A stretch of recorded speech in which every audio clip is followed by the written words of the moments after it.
It's going, and we're on. Hi, guys, and welcome back to this week's episode of Squad Talks. We've got a bit to go through this week, so we'll get straight into it. All the boys are here as usual. And if you like what you're seeing, don't forget to drop that follow, like, and subscribe. So, to start today's show off, we're going to talk about a couple of the biggest things to happen in the week, and that was the Royal Rumble. What's the laughing for? No, not at all. I just the card was fun but disappointing at really big times. So it's just funny to think about. We all had very different opinions on this PLE because I felt like, and I think you were kind of the same, that the female Rumble match was the best match on the card. Oh, I don't know about in general, but it was definitely better than the men's Rumble. I'll give it that for sure. Yeah. Like I definitely enjoyed it more. Stu thought, yes, you thought it was not. I think I was at the time when you asked me, I was only about halfway through the men's Rumble. I think in hindsight, having watched both of them, I do think that the women's Rumble was better than the men's, but I don't feel like it was the best match on the card. Yeah, I thought the women's Rumble, bar the Maxine Dupree thing.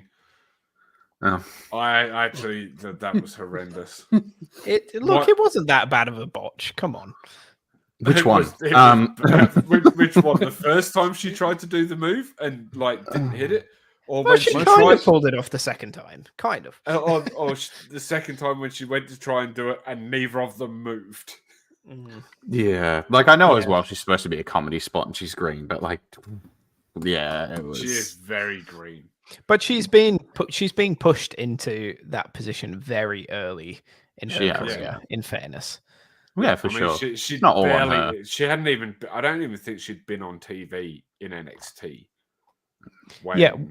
When you compare her to, say, Jade Cargill, who they've been holding back in the Performance Center for so long, even though she's already had a year of wrestling experience in AEW, and then they're pushing Maxine into a big spot in the Rumble to do, to do those sorts of things, you probably should expect a botch or two.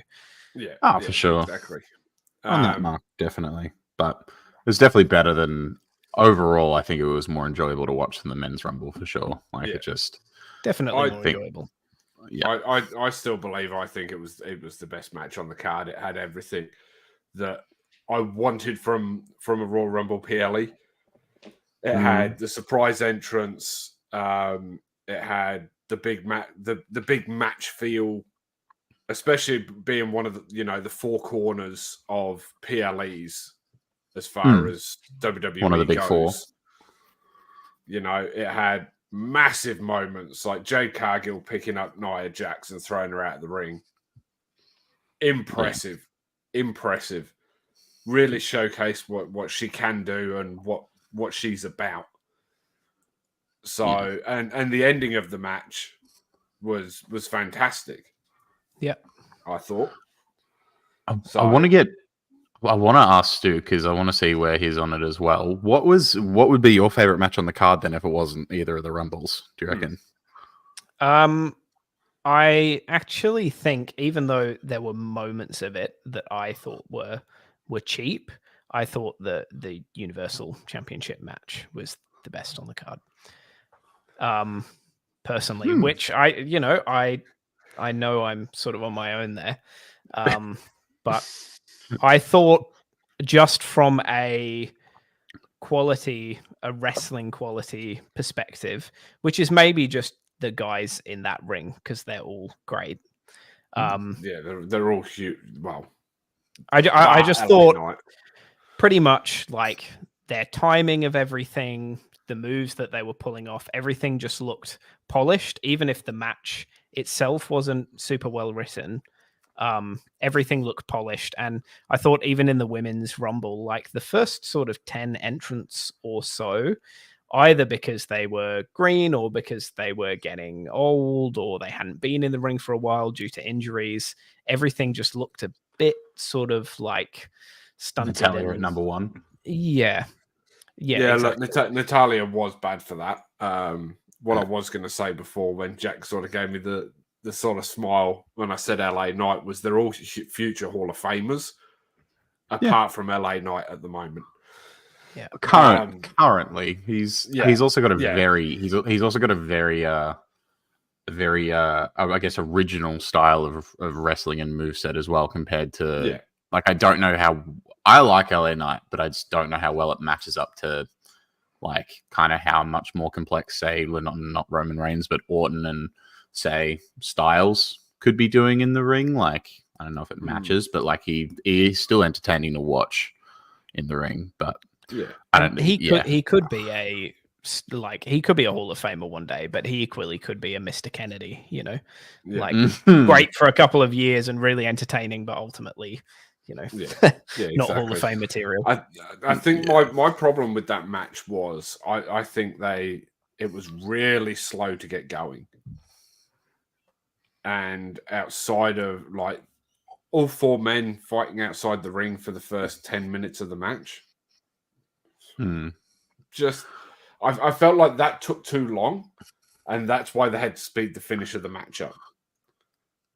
Yeah, and that took away the ending of the match, because you've got Roman getting hit 6 times with the chair and then getting straight up and spearing someone. I don't hate the start of the match personally. Like, I think it was like a lot of energy from the go. Yeah, the ring things, whatever, because there's no DQ anyway. But I'd agree with the part that the slow build probably did create a quick finish, which is definitely what ruined the match for me. Because I think we said that all previously as well, as they made Roman look way too strong by staying down for not long enough after all those chair shots. And obviously, like, most of the offense was pointed at him for a large portion of the match. Like, the amount of times Styles hit him with, was it a forearm, or Randy was going at him, or there was more of it was AJ, but like still, you know, and then the chair shots, and then he just gets up and is like, I'm still the champion. Like, it just felt a bit, if they played that out longer, that'd probably be my favorite match on the card. Yeah, because it was quality. Once AJ got hit with that back body drop, that was like, where his feet ended up like 12 foot in the air. Like, it was huge. He got, it was awesome. It was so sick. The pace just changed completely. Absolutely. And like, it just kept ramping up from there. So I did enjoy the second half of that match, just not the first half. And I think because of that first half and that leading to the ending, that took the match down to like third best on the card for me.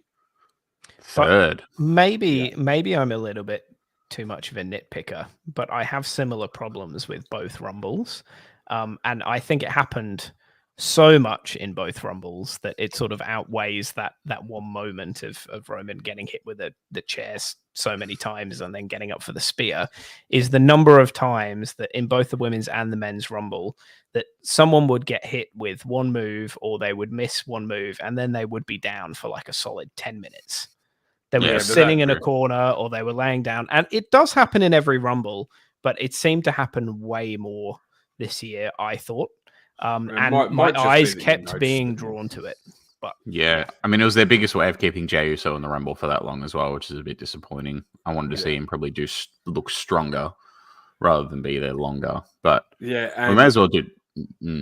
You go. There was obviously a lot of changes happening in the Rumble over the last day or so before the actual event happened. Which we will get into shortly. Do we want to quickly mention the CM Punk injury? We'll get into that. We'll get. Okay. I want to stick on where we are. Blowy, your favourite match of the PLE? You're muted. You're muted.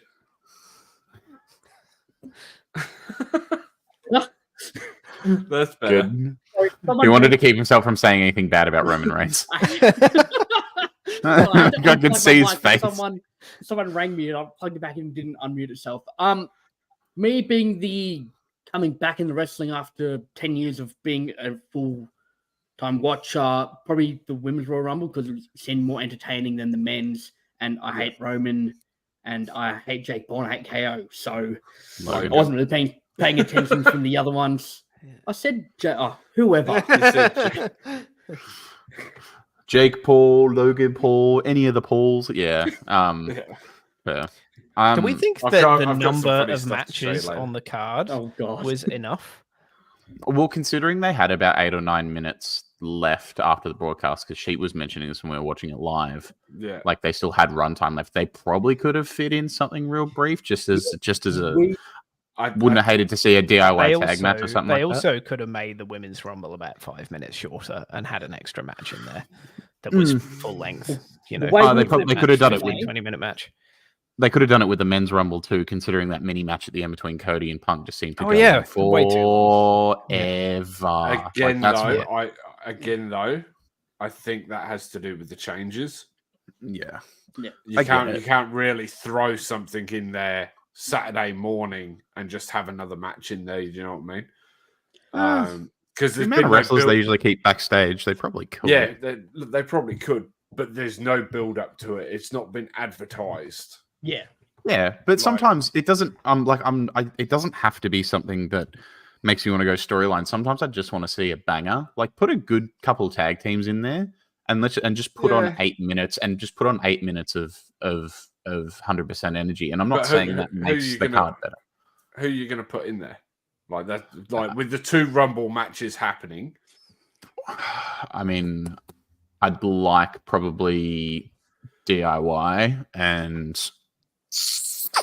Who do they go up against? Yeah, I get. Look, that's the hard part. It's on the spot. Like, I'm not saying it's a perfect idea, but like, it doesn't have to be something that's driven into a storyline. I get it's a big 4 PLE, but like, the one match you could have put in there, I think, that already had a bit of build up to it, would have been AOP versus the Street Profits. Yeah, and they were there anyway. Yeah, but they were there for the Rumble. They were also had their story of coming out with the Karrion Kross and Lashley thing. Yeah, I get it, but like it's still. Yeah, go Blake. Go Jack. No. I was going to talk about going back to what Stu was saying. When we were watching it live, I thought there was going to be a Money in the Bank cash in with 8 minutes left. Like someone on the. Yeah, but you can't have the Money in the Bank cash in when Damian Priest was in the Rumble. And both Roman and Seth were up in boxes. Yeah, they're going to save it. They're going to save him for WrestleMania. Nah, it's just coming with a couple of chair shot. It's the wrong time. No, sorry. Roman is. There are enough chair shots in that PLE. Yeah, there are enough chair shots in that PLE. You're not going to have Roman drop the title to a cash in. Yeah, but they could have. Although it could be quite funny. It would be funny. But also, I'd like to just see Damian Priest get squished. So, like, I'm not. Totally. I don't think Damian Priest is going to be a successful cash-in. Wanker. He's good. He's good for payback, and that's it. Like, that's all I like watching him at when Bad Bunny beats him. But just to get my 2 cents in, my favorite match was the US title match. So that's my second favorite. We all differ here. It's just purely because, like, I mean, time and time again, as much as whether we like the guy or not, Logan's still showing that he can work with most. Don't get me wrong, he's been put with good workers pretty much all of his matches, like people that can make him look good and that can take a bump and that can direct him. And I know he's doing a lot of training before each match. Like, that's fair, but they're still entertaining to watch. Like, he always puts on big spots. And for any general casual wrestling fan, I think that's making people a lot more excited because they're watching him and he's putting in all the work he can. And as much as I hate like a knuckle duster finish or one of those crappy false finishes, the fact they actually had the ref acknowledge it, which I think you said to me the other day, Stu, as well, it was actually really enjoyable to watch as the ending, like to kind of keep building on that rather than them just have the fake bullshit ending. They actually, kind of pulled a bit of a fast one on people. Still makes KO look strong, still makes Logan Paul look like he can wrestle another match to defend it. and it builds more into probably, I'm assuming, WrestleMania for that match, or maybe Elimination Chamber. I think Elimination Chamber because Logan's gonna be in Australia. Yeah, so, but I just think it had the best pace for me personally. Like it wasn't, it was like, and I'm definitely someone who enjoys pace, and not stupid pace, just like, an intelligent pace where people can keep going at each other. It's obviously they're not making the moves look bad at the end because they can't keep going. Like it was just all go. And I think that matchup of Owens and Paul was just a really good chemistry base. So for me, it was the most enjoyable. I've watched a lot of Logan Paul's podcast, Impulsive, over the last couple of weeks. He's had a fair few wrestlers on there. A few months ago, he had Seth Rollins. He had Randy Orton on a few weeks ago. He had John Cena on this week. John Cena, yeah. And they're all praising him for the amount of work that he's put in. And Cena said if it had been a few years ago when he came in, Cena would have been very skeptical of him doing it.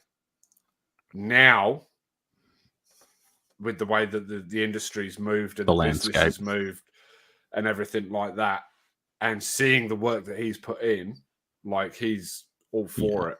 And like it's pretty much become a full-time.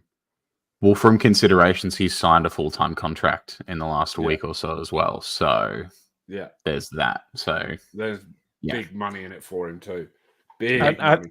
I think, like, to his credit, he's not just attempting big spots. He's doing big spots well and doing them safely. So for sure. Like that's impressive. Excluding that top rope move with Ricochet, but that's not completely his fault. Yeah, that was not completely his fault. The thing with Rey Mysterio, again, a bit of 50-50 on who was at But it's fault. all very but it's he all did things well that have to ended rectify the situation both times. Didn't he even say he was probably a bit far back from the ropes on his podcast? Yeah. He did, He outlined the whole thing, He's obviously got the wherewithal in the ring to sort of to know what's going on, which is good. Yeah, make it as safe as possible. Speaking of trying to make things as safe as possible, we should probably acknowledge Vince McMahon. He's waiting for all the warning signals. That's a transition and a half. Yeah. Now, just for all those that might not be aware, there is probably some content warning and viewer discretion advised for this next subject. We'll go into a bit of detail here without breaking any TOS, terms and conditions. We should also mention that these are ongoing legal proceedings. So everything is allegations as it sits, and we're only speculating on those. Yeah, and we're only talking about the things that we have heard. The first thing I want to talk about does relate back to the Rumble, which is an interesting fact. I don't know if you guys have heard that Bron Breakker was the one that replaced Brock Lesnar in the Rumble. Yeah. And he did all the things that Brock was supposed to do. He eliminated the people that Brock was going to eliminate, which included Omos, or whatever his name is, and was eliminated by who Brock was going to be eliminated by. Does anybody remember who Braun Breaker was eliminated by?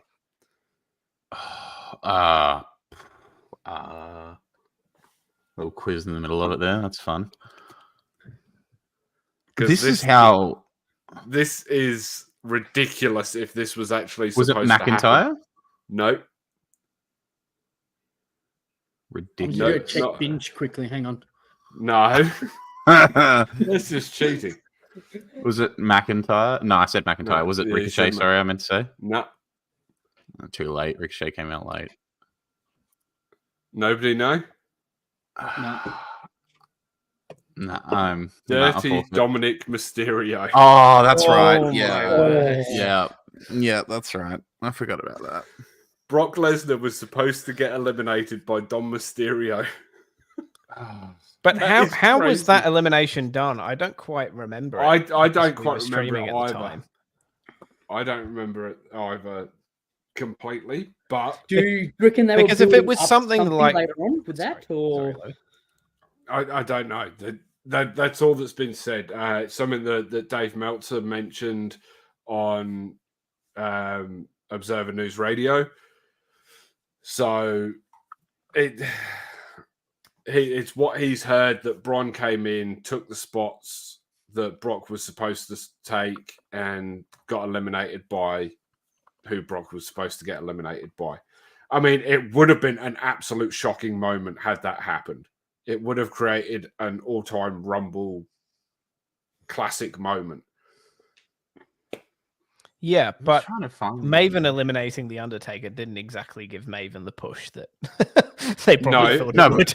No, but we all still remember it, don't we? Followed by the absolute colossal beatdown afterwards. Yeah. And that was due to Maven being Maven, not due to the elimination and all that sort of stuff. Had he have been the worker that everyone thought he was going to be at the time, he probably wouldn't have copped that beat down, and it may have actually given him more of a boost than was thought. But yeah, so that was that. There it is. Breaker had just eliminated almost, and Dom just came behind him from as he was sitting at the ropes and just threw him over. Yeah. So a normal Dom move then, just very sneaky, a very, very sneaky last second. Just I'm not sure I would have bought him doing that to Lesnar. But Lesnar would have played it a bit more. So Lesnar probably would have been standing on the bottom rope and like leaning over it a bit. Yeah, so he's just probably wasn't picture for picture. And whereas Bron is smaller. What's his face? Yeah. Yeah. So it would have been, a bit more of a that probably was more going to set up Omos versus Lesnar too. Who knows? So anyway, back to the Vince McMahon debacle. Obviously, he has finally now been removed himself from TKO and WWE for good. There's been a lot of reports that different people knew about this and had found out bits and pieces all the way from superstars through to family members of his, and had tried to put stops to it unsuccessfully and had walked away from the company because of these things. There are also reports of certain devices used of a sexual nature that he had in his office that were named after superstars that would be used in these situations. And him and John Laurinaitis, well, what is it you call him, Stuart? John Laryngitis. It's not my name.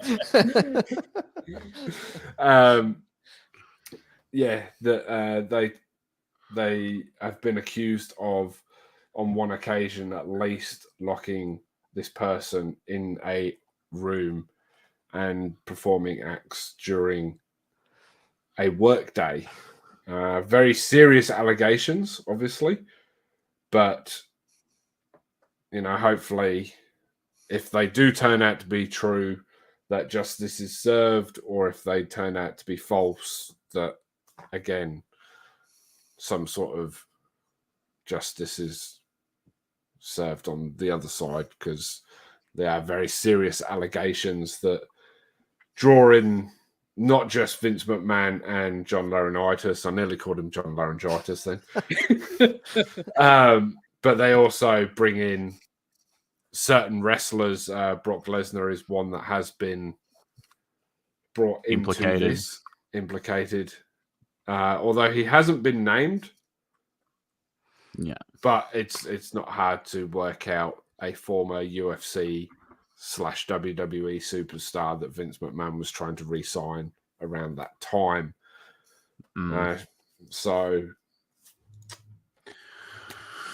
Although I did mention that, I can't remember, it might have just been to Stu, that what year was the Cain Velasquez thing?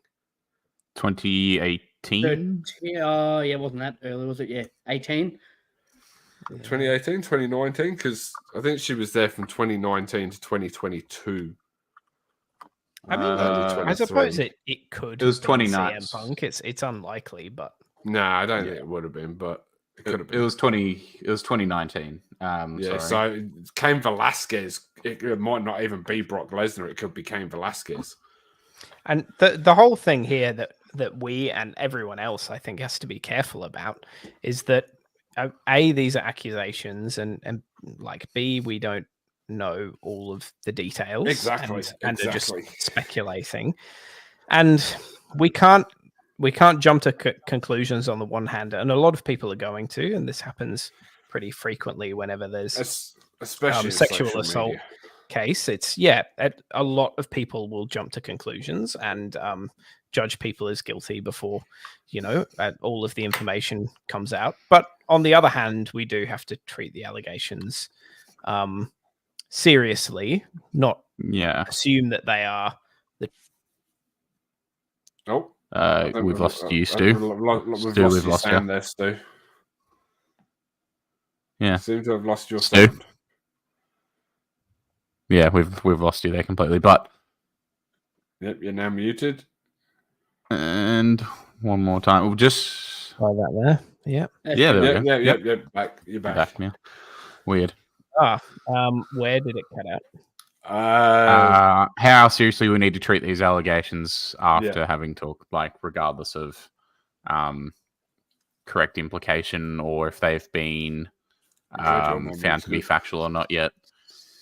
So basically, as you were putting on to show both sides of the card of like, a lot of people reach to the point of just to think that he's guilty already, but also that we shouldn't, but also on the same time that we need to treat this with caution on the very chance that they are true, and we need to just make sure that we're being, we're leaving a dividing line in the middle and an open, I'm assuming an open ear just to find out actually what's happening before we put it on them to say it has happened or.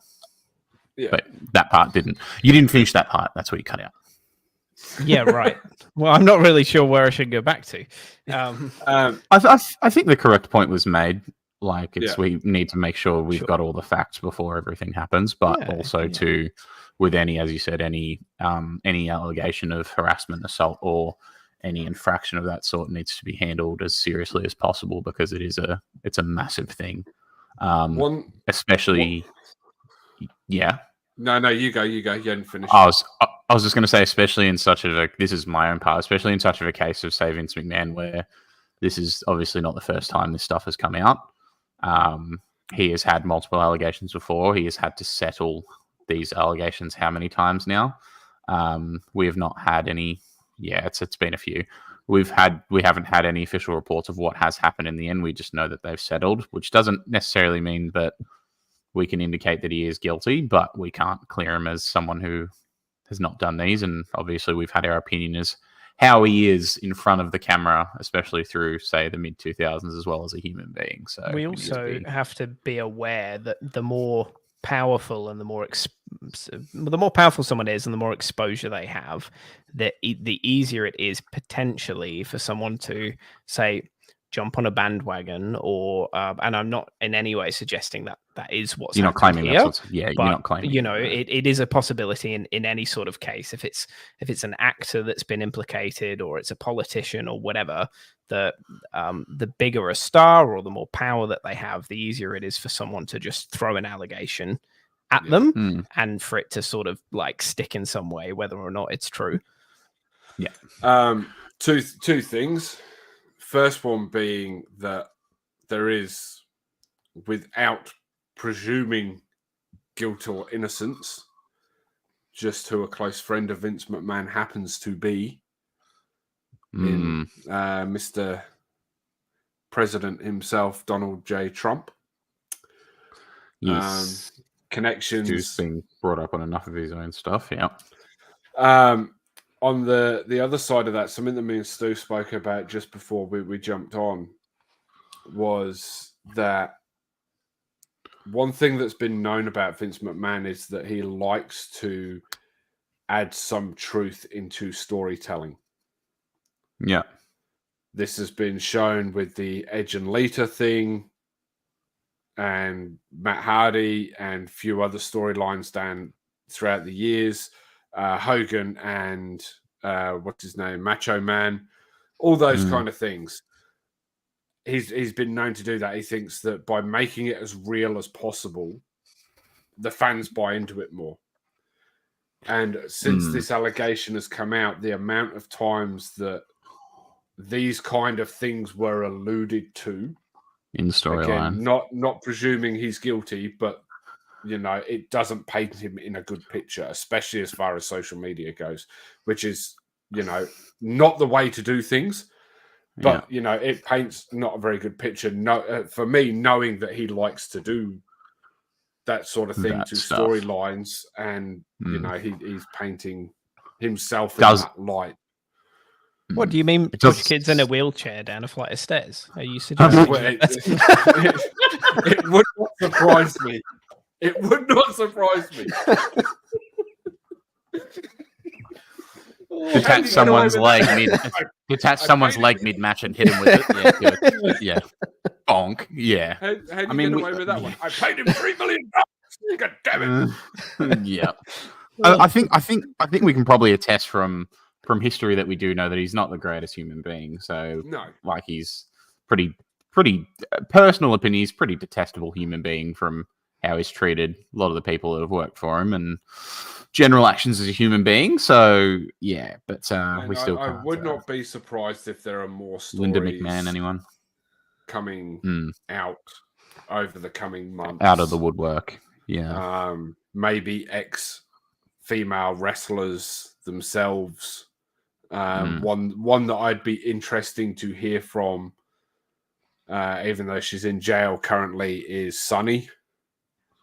Because she was very led down a bad path due to being in WWE around that time.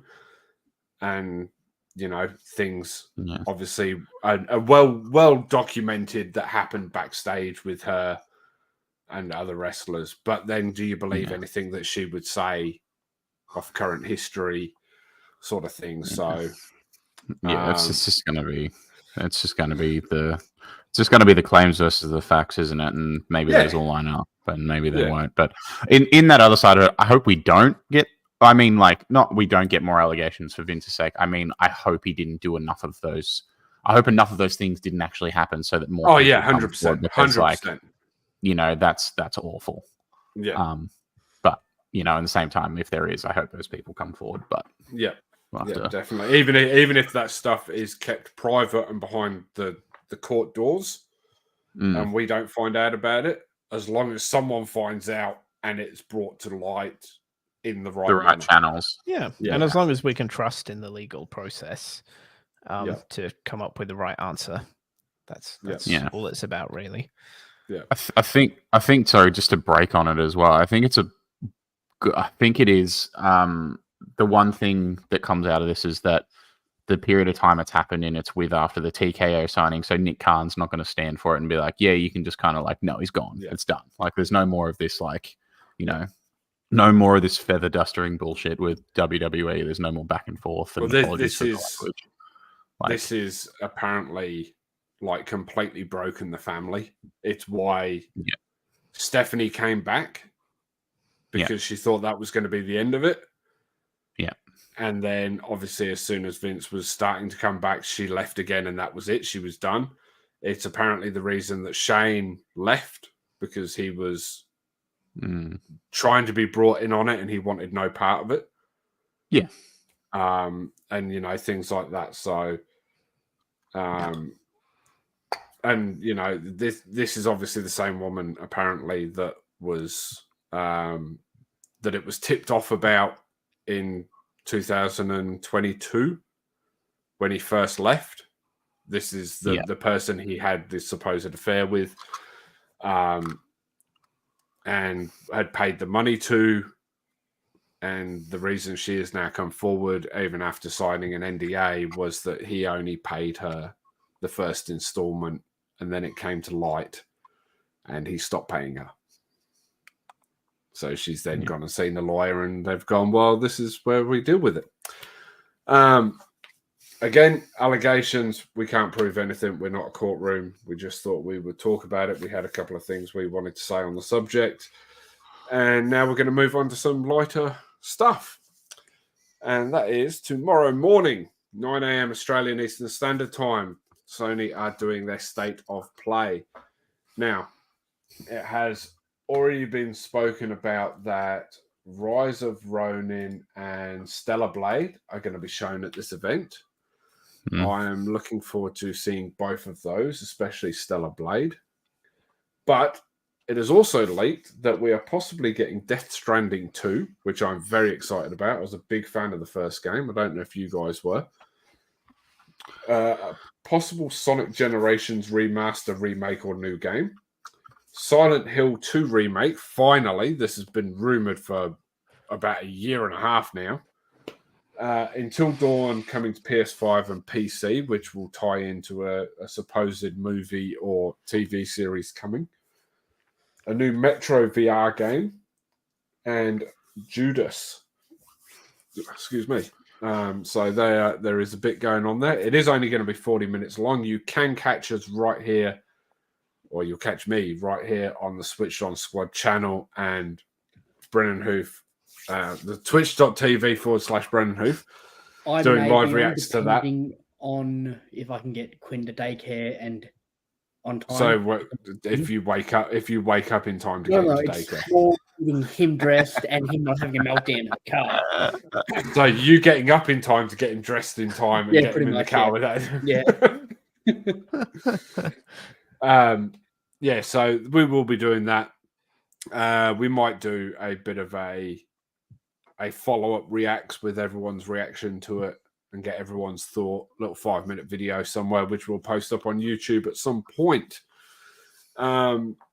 Anything you guys think they might show that they haven't leaked? Maybe some Final Fantasy VII Rebirth, something like that. You know, we're only a month away from that coming out. I mean, with the number of trailers, the number of trailers that they've showed for that game already, it would be odd if they didn't show something for that. So yeah, I guess that's possible. And it's pretty common for them to actually show stuff that they don't put on the list prior to the show, right? So yeah, I'm sure there's going to be stuff. Yeah.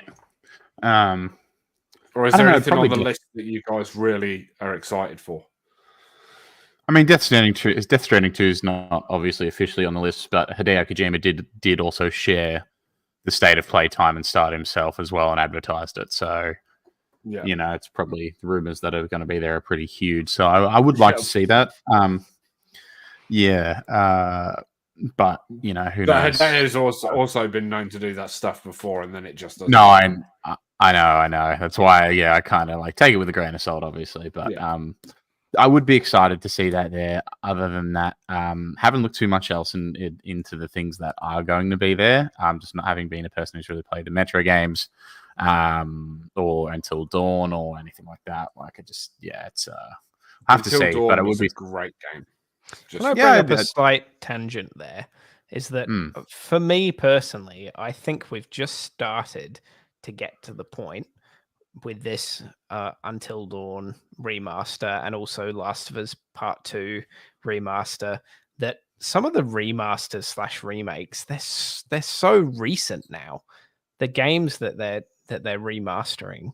I guess Until Dawn is a little bit older, but like that game still looked great on PS4. I'm not sure it needs a PS5 remaster. It's 10 years old. Yeah, but we're still... Yeah. Until Dawn's 10 years old. There hasn't been a massive like jump in terms of the quality. Like a PS3 to PS4 remaster was pretty significant, and I don't think a PS4 to PS5 remaster in every case is all that necessary. No, especially not Last of Us Part 2. That's like 3 years old. Yeah, I really don't feel. I wholeheartedly agree on that. I think with Until Dawn, I think it's going to tie into obviously a movie announcement, that sort of thing. Not only that, with Until Dawn, like you've got to look at some of the people that were in it, like that are now huge superstars. Yeah. Sort of thing. The other thing that I think that they're going to do with that game is add different endings and stuff like that and change the game up a little bit. Okay. You know, sort of make it like an Until Dawn director's cut or Until Dawn Plus or something like that. You know what I mean? Yeah. They're going to add enough to it that it'll make it worthwhile rather than it just being a straight sort of port with a few tweaks. Yeah. What I think. I think that's probably the scariest part about most remasters at the moment. It's just ports. Like, I'm not saying it's going to be like The Last of Us Part 2, but it's like any significant ports in the last probably 2 or 3 years. Like the GTA remastered collection, and obviously them then bringing 5 over, and I mean, what else do you want to put in the fold? They're apparently redoing Assassin's Creed 2 again. I'd be happy with a full remaster of that. Be a what? Sorry, a full remaster of that. Don't get me wrong. If it's a full remaster, I'm happy about it. But like the last one was a port, and this one will probably be a port. And it's just, I don't know. Like they're getting away. They're getting away with calling a port a remaster a lot in recent times, and it's like, may I just say, the Assassin's Creed Black Flag remake is looking fantastic. Absolutely unreal. I thought you were going to start going to war with me over Valhalla again. That sounds. I'm excited. I am actually, even though I wasn't the biggest Black Flag fan, I would be willing to give that a go. So, also, Assassin's Creed VR game looks freaking great as well. Just going to put that out there. It's on the MetaQuest. I watched someone playing it earlier. Be absolutely fantastic if we all have VR headsets, but that's not going to happen for a while. Or at least until we get this up and running. So make sure you drop a like and subscribe so that we can get the studio built. And then we can all have our own VR headsets in our own office and all shameless. Yeah. Speaking of, the Apple one just launched like yesterday or today, didn't it? It's like $3,500 US. Yeah. Absolute shambles. It's got about 40 minutes of battery Vision life. Pro. Yeah. Yeah, isn't it an AR headset? Like, it's not full VR. It is. Augmented reality. Yeah, good on your like they've really just pulled a Microsoft in 2015, which I feel kind of bad. It can be both, actually. I think it can be both AR and VR. Yeah, but anyone remember the Google glasses? Yeah. Yeah. You remember the Google card? There's a reason that Google canned that project. Yeah. Yes. You remember the Google Cardboard? I used to have that. That was fun. Yeah. You could do that with your phone. Yeah, with like your phone, couldn't you? You just you put your phone into it and it turned to VR mode. Yeah. I really like that for reasons. Say It's really fun. I really like that being a 15-year-old boy.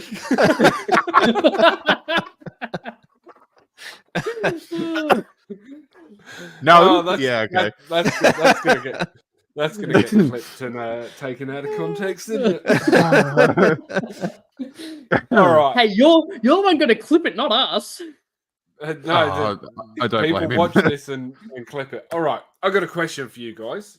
Sticking on the gaming side of things, more of a 2-part question. What do you love, or why do you love gaming so much, and what got you into gaming? So do I say the one I said off air before, or well, you can do it if you want. If that's your real reason, sure. It's probably the same reason for liking the Google Cardboard, but like use something else. He's kind of got to say it now, otherwise it's just going to sound like he's just doing this all the time. Yeah. Hand signals, turn signals. Yeah. Is that why it the looks wheel like shuffles? He's just shuffling the wheel, like he's just that's. What the wall there where I had my post-it that fell down. No, I was going to say, what is that? Why there's so much white on that canvas behind you? Good. See you guys. Sticky tape, man. Good job. Well, don't all answer the question first. I've kind of got an answer for why, and I can put it in 2 words: interactive storytelling. Yep. Good way to put it. It's probably the thing that made me really fall in love with gaming. Mm-hmm.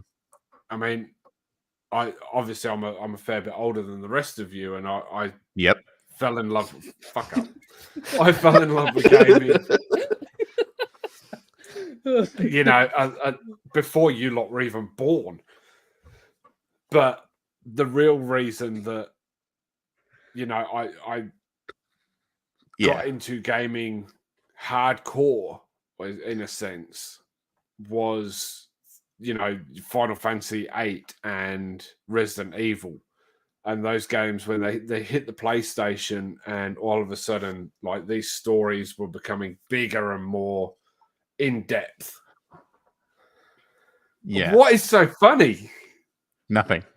You're just taking everything I'm saying out of context. I'm not laughing at you. I'm not laughing at you. I'm not laughing at you. It wasn't you. No. I think you make a great point. I think Stu's kind of hit the nail on the head with that one. With the interactive story. I remember. I think a big key point for me was I was probably 8 or 9, and I got moved from the city up into a really country town. It was 4 or 5 houses, not really any people. So there was stuff to do outside, go use your imagination and stuff. But when you wanted to, do something more interactive, they're just you couldn't. There wasn't many people I could go. I had this original Xbox, and I had it was Halo 2, which was what was that? I hate Halo. Okay, I'm going to keep that deep inside for after the podcast, because that's terrible. Because Halo is fantastic, but the storyline of the first 4 was just brilliant. But the 2 always got me, and I remember there was this mission where you'd kind of land at the beach, and you get in the Warthog, and I just drive the Warthog into the ocean. And I see how far into the ocean I could drive it before it would tag, and you could just drive it forever. I did that half the time for stupid reasons, but I found that it just created something for me. I could create my own story and entertainment. That's what it still does for me now. So it's it's probably interactive storytelling is just the best 2-word way to put it, Stu. Damn, I can't beat that. Yeah, I hope I'm not the only one who read these, or that I'm not showing my own age here. But I read a lot of the Goosebumps books when I was really young, and I think it's a similar thing, the pick your own scare stories. Yeah. Great books. The other thing that I've found, especially now that I'm out of town, that draws me in on the gaming is the playing online with you guys. Yeah, that's definitely a big reason for it nowadays. Personally, as well, I feel that. To sort of change what Blowy said off air, it's the escape. It's the hanging out with your mates without having to leave the house. Yeah. You know what I mean? It's all of a sudden we're all there playing GTA, we're all playing FIFA, we're off playing Fortnite, and just, releasing the stress of the day and just destroying people, or getting destroyed and cracking the shits and throwing the controller. That's a bit more accurate, isn't it? Yeah. In some cases, it's making your stress a lot worse. But it's not the same stress, so it's fine. It's a different kind of stress. I enjoy this stress. Say it one more time and I'll believe you. Until I rage quit again. Yeah. God. Hey, you played better after you left that 5 minutes. Okay. Yeah, I know. It's not that I played better. It's I'm going to sit out in the chat, guys. Here we go again. We're not doing this. We're not doing this. I'm looking at the team as a whole. Oh no, the header went into the stands. Oh, that's the 7th time today, isn't it? Yeah. I think I'm going to leave this chat 5 minutes and come back, and then we'll see how. Zach, you didn't actually ever say what was your, you can say it if you want. I can't, the door's open, Laura's standing right there, I can't. Yeah, you're going to get murdered after you say it. I was going to see a shoe come straight through, just... Go on. You've got to say it. The old G would have done it.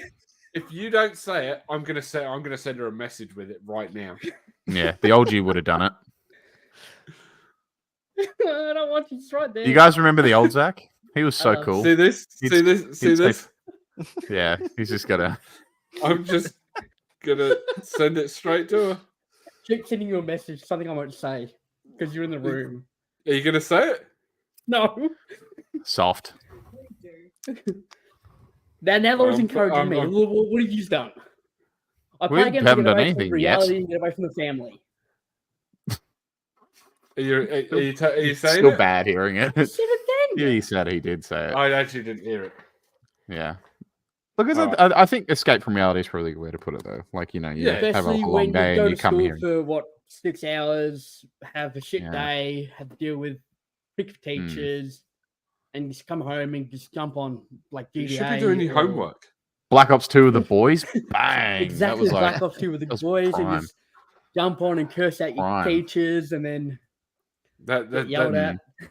That was probably the most toxic chat that it ever got to.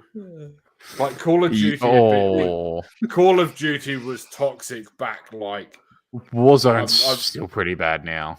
Like real toxic Warzone is absolutely Black Ops 2. Black Ops 2 was the peak. Black Ops 2 S&D was the worst. Like it's not just it's search and destroy when you get in the middle of rounds. Yeah. Black Ops 2 was like being a 14-year-old kid walking into the Barons chat in World of Warcraft. Well, the Barons chat was just a whole different world inside a world. Yeah. Oh, it's just pure toxicity. Black Ops was like. If you ever want Black Ops 2 toxicity back, just go play Rainbow Six Siege. It's still there. They just move platforms. It's still there. They're just older now. Yeah. I really don't want to hear how many people are going to fuck my mum. I think the one thing I find now is that I enjoy the social aspect sometimes more than the gaming now. It's like being around the people I'm playing with than necessarily because a lot of games in quality have kind of not fallen off, but some of them don't hit the same as they used to. Like there'll never be another Call of. Live a couple of hours away from me. Sheep lives from 40-something minutes away from me. I can't just jump in the car like I used to and go, hey, I'll make your front door open up, sort of thing. Yeah, it's not as simple as it used to be. So I enjoy the aspect of like sitting around with people and having a good chat and like regardless if the game's good or not, I think like but it brings people together and that's the greatest thing about it probably these days.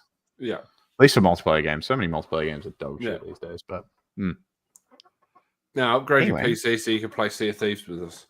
In saying that, Blowy now has GTA installed, so we can go do some GTA stuff. Thank you. I can't wait for him to botch all of our heists. That's going to be exciting. No. Don't say that. Yeah. Don't say that. Both of you.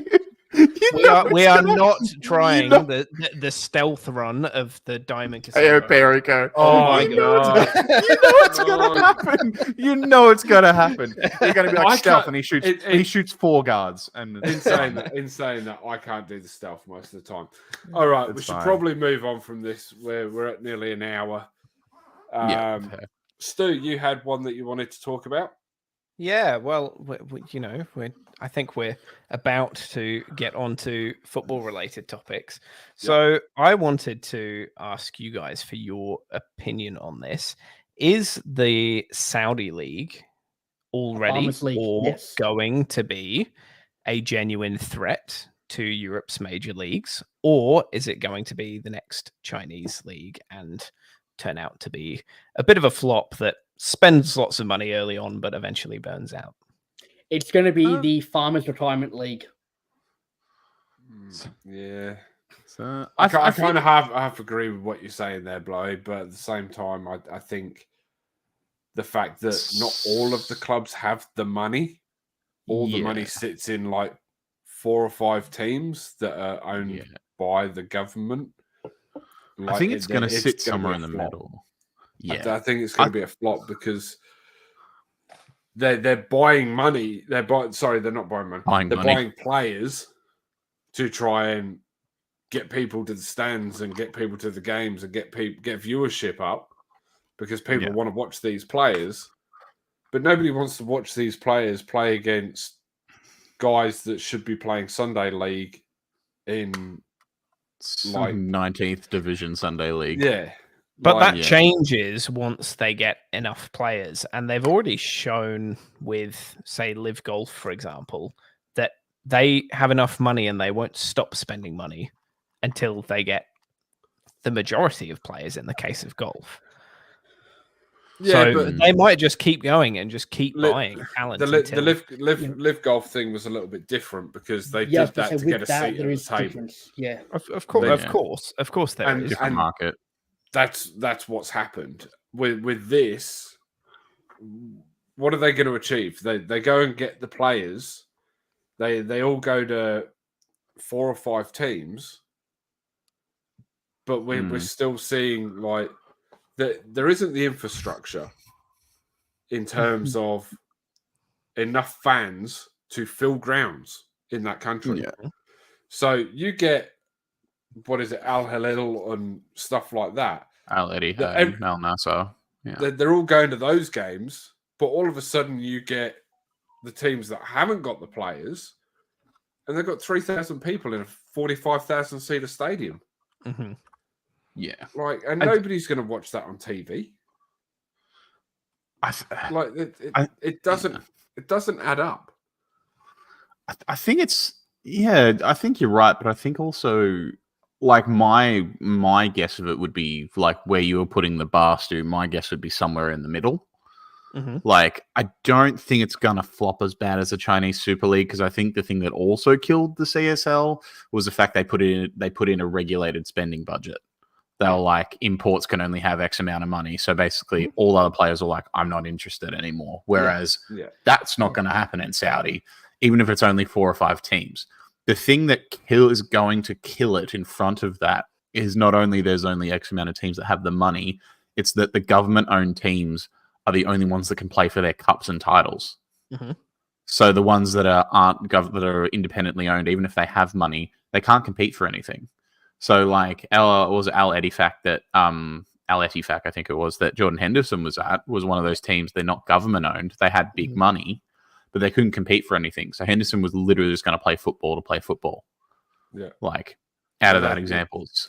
So if players they're signing, people 2-3 years left in their football career. Yeah. I think entirely. They've got probably 5 years. Yeah, I mean, like they're on their back end of their career. Like it's not like it's an interesting player. Like you've got some players in there that probably still have a future ahead of them, but have chosen to go early. But you're probably right.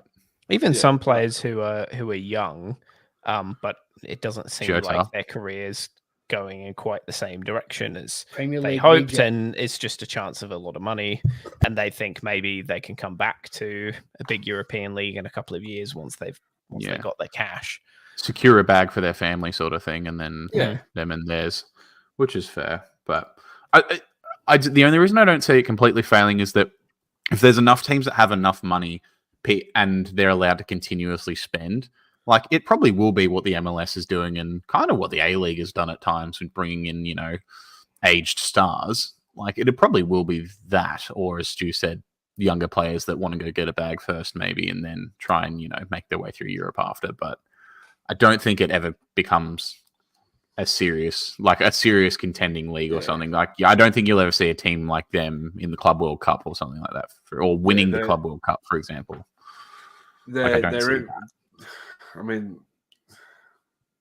It could happen because they could win the Asian Champions League, but if you've got the likes of Neymar's and Ronaldo's and all those in that, then it could happen. But I don't think the infrastructure is there as a league and as the way they want it to run.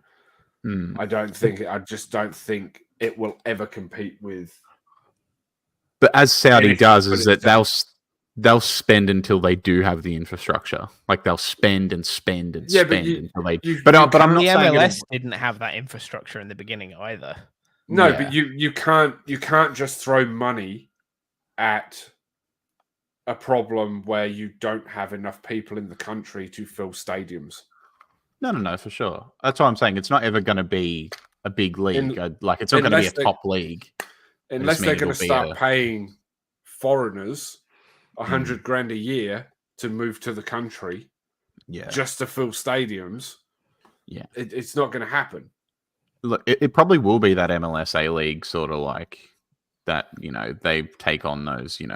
Teams are okay. They're filled with local stars, and then they bring in high level imports. But Saudi will do it with bigger money, so they'll bring in bigger imports. So I think that's kind of where it's going to sit. They'll never be a competitive league comparatively to like Champions League, level clubs or European clubs in general. And there are plenty of MLS stadiums that still don't get filled. I know that. But I'm looking at, the two big players that are leaving the Saudi league because it doesn't align with what they were told was going to be. Who are you saying there? Benzema and Jordan Henderson. Yeah. And how many we're going to see in the summer? Yeah. Like so someone like Ronaldo is going to stay because he's not going to have offers anywhere else, and he's getting a big pay packet. Neymar's going to stay because he's injured, and they're paying him ridiculous money. But your Sadio Mane's. I mean, yeah. I mean, if you look at there was a league. Probably there was hospitals in Africa, but. Yeah, there was a World League ranking that came in the other day. I think it was, and they were rating like where you put like all the leagues in the world, and now Saudi League is actually coming above, say, like MLS, for example. So like it's just purely because it probably has more. Yeah, but it was probably more ranked, it was still ranked below Denmark. Yeah, Sweden, that's my point. But then somehow Messi gets World Player of the Year and Ronaldo doesn't, even though Ronaldo scored heaps more goals. Let's not do this, everyone. Next week fucking lifetime achievement award. Yeah, let's just not. Yeah, it's lifetime. That Haaland didn't win it though. That's all I'm going to say. Yeah.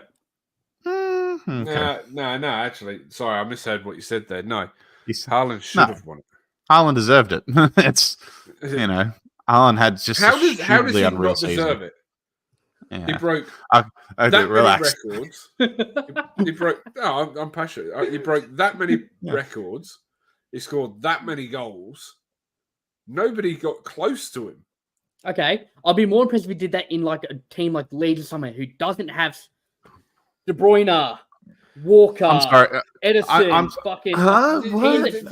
It's not impressive if you boot 50 for Leeds because Leeds are still going to be 17th. Yes, but you don't get Ballon d'Or or Men's Player of the Year for that. Didn't need to fucking do shit because they just gave it to him. By that logic, you should love Harry Kane, mate. Harry Kane. Do you want to talk about 2010 Barcelona, like any of the 2010 Barcelona teams? Like Messi's talked about the greatest because he's had all the pieces around. I never. Or Ronaldo, Kane, even when he wasn't around superstars. Like, do you want to know the best thing? Do you want to know the best thing about Harry Kane that you probably don't know? He was in the Arsenal category. He is a massive Arsenal fan. I know, but he hate him. Tottenham, but he went to play for Tottenham. Probably wasn't his choice. Arsenal didn't want him because Arsenal didn't want him. Being good enough. Arsenal also didn't want Zlatan Ibrahimovic. No. He didn't want to trial with us. He said, he had the trial with you guys. He said, I don't do trials. I get teamed or I don't come. Well, that's funny because he had a trial at Sunderland. All right. Anyway, so understandable. Yeah. I reckon. Yeah. That's far out. I am very, very, very intrigued to see what Blowy has to offer for this week's. Shouldn't Stu go first because he did get 2 out of 3 last week? 3 out of 4. Doesn't really matter who goes first. Whatever else 3 out of 4. Sean wants to hear you go first. Yeah, go on. I want to hear. All right, I'll get my names. Hang on. I'm going to make sure to put them in the chat. That's what I'm doing now. In the private chat, not in the comments chat. I mean, it wouldn't hurt to put them in the comments because if there's anyone watching, they can play along. Yeah, I'll do both. Hang on. No, I'm not doing the chat. That's for a joke. I get they're in there. Are you going to read them out? for the watchers and the listeners? No, he doesn't Put know it in how. the comments. It's in the those comments aren't going to show up. All right, it's Duncan Ferguson, Patrick Vieira, Alan Smith, Lee Catamol, I can't pronounce that. Paul Konchesky, Louis Boamorte, Steven Gerrard, Andy Cole, Gareth Barry, and Joey Barton.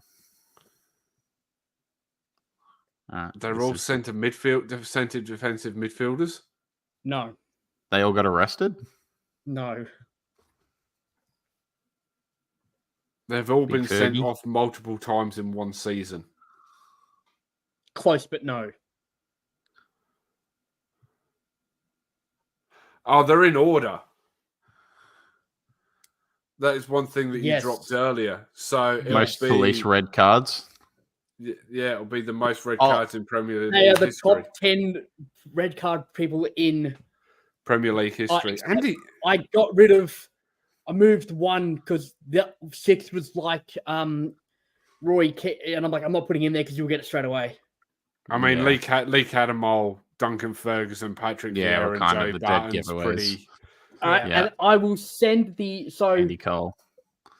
Andy Cole Duncan threw me a Ferguson little is bit. on 8 red cards with a card per game ratio of 0.16. I thought Lee Catamol held the record for the most amount of Premier League Catamol red has got cards. 7 red cards at a card per game of 0.35. Yeah, because he didn't play in the Premier League that long. So who got the guess? I can't tell who had. I think You're pointing, but I can't say where you're I think pointing. it was you, Jack. There was Yeah, you, okay, cool. but yeah. The casual gets one. Yes. All right, cool. We'll take it. All right, you get to go next then. Oh, mine's going to be so obvious too. All right, so Best goals in the Premier League. Just start right there. no. All right, so 1 through 10, we've got Clive Allen, Sol Campbell, William Gallas, Emmanuel Adebayor, Ashley Cole, Lee Clark, Michael Owen, Nick Barmby, Pierre-Emerick Aubameyang, and All played Carlos for Chelsea. Tevez. No. Some of them did though. Can you put them in the comments so I can look at them? I did. Oh, thank you. There you go. All played. Hold on, Stu's. No, Stu. Hold on, let Stu go. All played for rivals in opposing rival It was clubs. all played for rival clubs. So I originally had it because, as Sheep knows, I originally had it as players who played for both Arsenal and Tottenham, for Zach. But too many of them were 60s and 70s players that weren't that well known, and I was like, it would just be like way too hard. That's before the Premier League. This is true. When it was Division 1 or whatever it was called. So I kind of backtracked to rival clubs, but I knew it was going to get baited on almost immediately. But yeah, I just put Sol Campbell in just for Zach's sake. Thanks, man. I'm just curious on yours, just going back to yours for a second, Blowy. Yep. Are you sure yours was Andy Cole and not Ashley Cole? I was thinking that. Yeah. It could have just been me automatically putting. Yeah, hang on, let me Andy check. Cole did throw me off a little bit. I must admit. Let me check. Hang on, my bad. If it is, that's my bad. I must have just gone. Oh, But Arsenal then player without thinking. Yeah, give me a second. It could have been because then I looked at Jack's and I've gone Ashley Cole. Oh yeah, he played Chelsea, but I don't. I had it as I was looking at it that it was. Andy Cole. No, he's right. It's Andy Cole. Andy Cole. Wow. It's Yeah, Andy but it's Andy Cole. Yep. Yep. Yeah. 6 on 6. Yeah. Yeah. Ferguson, and Vieira are all the leaders with 8. Yeah. All right, Stu, you got that one, so you can go next. I guess. Sure. Okay. Now, these are in no particular order. They are in a random order, and it's not necessarily an extensive list. So, I want a specific answer though. Okay. So, here are the names: Fernando Torres, Demba Ba, Ruud van Nistelrooy, Uwe Rosler, Alan Shearer, Kevin Phillips, Andy Cole, Anthony Yeboah, Sergio Aguero, and Mick Quinn. And I'm going to put them in there. You might get this very easily. You might not. Aguero ruined me because I thought it was going to be players who were brilliant at their first Prem club and then tanked at their second. No, I'm going to let you go. I think look, I know it. Look at Shep's face. They all number 9. I think I know. I mean, do they all wear the number 9? Sorry. Yeah, I'm going to let you guys go for a minute. I'm not going to get this. All led the Prem in goal scoring at one point. I'm sure that is true, but it's not going to be top 10. No, it won't be. No, Torres isn't going to be because there's no. It is not a top 10. Okay, it's just a 10. Yeah. All goal scorers for the club they played at. No, I'm sure that's probably true, but it's not. But they've all won. They've all won. They've all won the Prem, haven't they? Is it all players that have won? Rossler's won the Prem. Is it all players that have won the leading Premier League leading goal scorer without winning the Premier League? It's not. No. Pretty sure Rue van Nistelrooy won the Premier League. No, but I mean, they won the leading goal scorer in the season they didn't win the Premier League. No. And again, Sergio Aguero definitely won some golden boots in seasons that he won the Premier League. Yeah, but he also won a golden boot in a season they didn't win the Premier League. Yeah, right. Again, no, that's not the answer. That's no. The answer is no. No, it's not that. Let's see. I feel like it has something to do with an accolade, but I'm probably wrong. Did they all win the leading goal scorer in their first season in the Premier League? Very close. Oh. Everyone sort of. Yeah. I'm after a number. They all scored. They all scored 25 goals in their first, or over 20. All scored 30 plus goals in the first year of the Premier League. No. I'm going to give it to Jack for that. Because it is players who scored 20 or more goals in their debut season. Oh, yes. Yes. So there is an obvious omission from this list who tops the list by some margin, which is Erling Haaland. Oh, Haaland, yeah. He scored 20 goals in his first 14 games, and I think the next closest was in 20. Yeah, it was. I think it was 20 and 20. Yeah.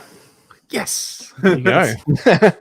Don't deserve either of my correct answers, and I got them. But yes. All right. Let's make this a bit harder here. Now. Yeah, I'm already out of this one. Or else Thunder than players, so I'll just jump straight to it. No, because they're teams. I'm listening. So mine start at number 10 and go to number 1. Number 10 is the most recent team. So Arsenal, Crystal Palace, Aston Villa, West Ham, Bournemouth, Luton, Newcastle, Fulham, Liverpool, Everton. Have all bottled a league. No. Luton. Luton were playing freaking non-league football 3 years ago. Yeah, but they could have bottled like League One or League Two. No, they've literally promotion, Premier League. Yeah.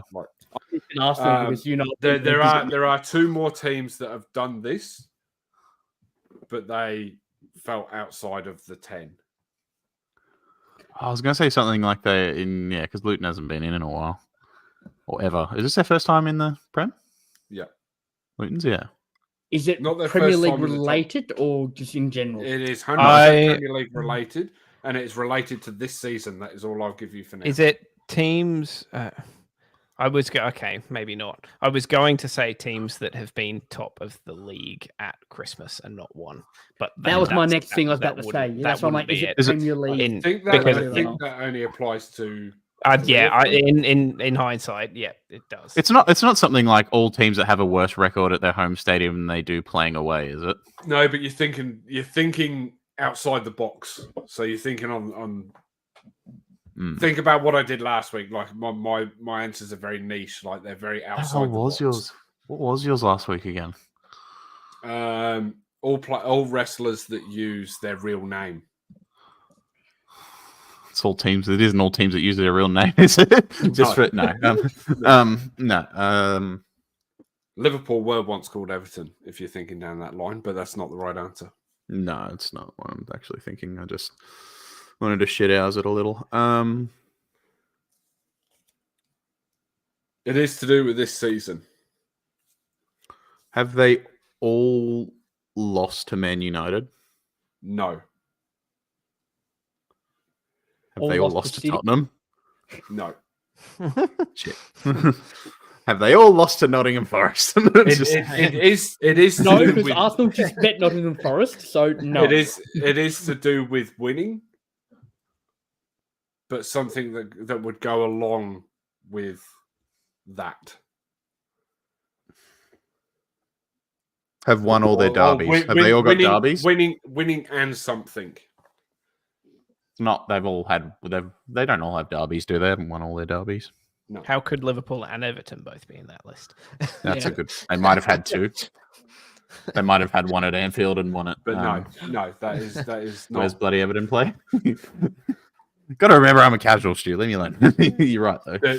Do I have to throw in another clue here? No, give us another minute. All right.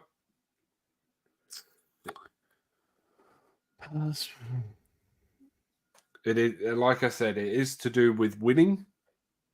They've all had a game where they've won by a certain amount of goals. No. 5+. But you're thinking down the right teams line. that have won games after being behind. No, again, you're starting to go down the right track. You're starting to think about teams that have won in the 90th minute. No. Teams that have won after only scoring in the first half. It's to do with winning and another stat. Oh, teams that have won with the least amount of possession this year. Again, starting to go down the right track. Teams that have won after conceding an own goal? No, that was going to be my original, and there wasn't enough teams. Teams. Oh, that's right. I remember you saying teams that have won with the least amount of shots on target. No. Oh, teams that have won with the lowest amount of goal difference this year. Won the most games with the lowest amount of have all scored from a corner or a set shot. Nope. It's got to be something to do with. I love how hard this is. Teams that have won despite having a lower XG. Nope.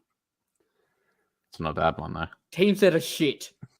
Actually, Arsenal. Yeah, fair. Yeah. And Tottenham's not even in there. Nice one. You stuck yourself. Actually, no, I knew that what I'm looking at. I was the other stat relates to one of your reverse Tenables. Teams that have won while getting the most red cards with the least amount of players. Yeah, the least amount of players. You would go teams that have won despite going down to 10 men. No, you are teams going that down have the won right track. From the opposition being 10 men. No. Oh, it sucks so hard. Teams, but you are so on the right track. Teams that winning scorers have got. Hang on, Blowy. Teams that teams that have won when managers have been sent off. No, Jack. Teams that have won where their scorer got red carded, their winning scorer got red carded. Right. Don't think red cards. Okay. Teams that have won despite having more yellow cards than the opposition. Teams that have won the most amount of games with injuries. No, yeah. With the most amount of again. Stu is so close. What did Stu just say? Do you want to I'm not saying. Oh, piss off. Stu said the teams that have won with the most yellow cards against them.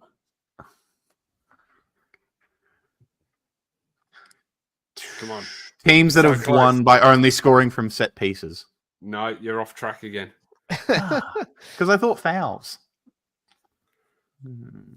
The most Stu is like that close. That's annoying. Is it a particular number that you're looking for? No, it's a particular stat. The most fouled team in the Premier League. Like fouls teams in the Premier League. What was most that, teams that... Hang on, how do I... The teams that have been fouled the most in games. No. In games. No. Like I said, Stu was this close with the most yellow cards thing.